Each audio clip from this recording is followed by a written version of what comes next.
Hello everyone, আমরা এখানে চারটি ওয়ার্ড দেখতে পাচ্ছি। Beautiful, stunning, splendid and mesmerizing. যে সকল ওয়ার্ডগুলো সুন্দর অর্থে ব্যবহৃত হয় সবগুলো আমরা এখানে লিখে রেখেছি। বাট এখন আমরা এই চারটি ওয়ার্ডের চারটি বৈশিষ্ট্য জানবো এবং এই চারটি ওয়ার্ডকে আমরা কিভাবে ডিফারেন্ট ওয়েতে ইউজ করব সুন্দর বোঝাতে সেটাই শিখবো। দেখেন, বিউটিফুল, স্টানিং, স্প্লেন্ডেড, ম্যাসমরাইজিং সবগুলোর অর্থ কিন্তু সুন্দর, ঠিক আছে।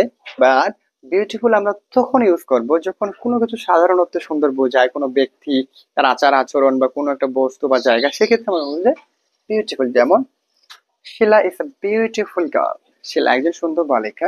স্টানিং অর্থাৎ কোনো একটা মনোমুগ্ধকর জিনিস, এটা কি সাধারণ অর্থ থেকে অনেক ডিপলি সুন্দর বোঝায়, সেক্ষেত্রে আমরা বলবো স্টানিং।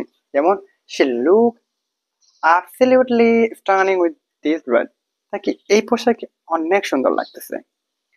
অ্যান্ড স্প্লেন্ডেড অর্থাৎ কোনো একটা রাজকীয় জিনিস, রাজকীয় আসবাবপত্র হতে পারে বা কোনো রাজকীয় একটা ইভেন্ট হতে পারে, এটা যদি অনেক সুন্দর বোঝায় তখন আমরা বলবো স্প্লেন্ডেড। যেমন the wedding event was splendid and finally mesmerizing, এটা এতটাই সুন্দর বোঝাবে বা এতটাই মনোমুগ্ধকর যে আপনাকে এটা বাধ্য করবে তার প্রতি তাকিয়ে থাকতে বা ওই সুন্দরের প্রতি নিজের একটা কি বলবো যে অভিব্যক্তি প্রকাশ করতে। সেক্ষেত্রে আমরা ব্যবহার করবো mesmerizing।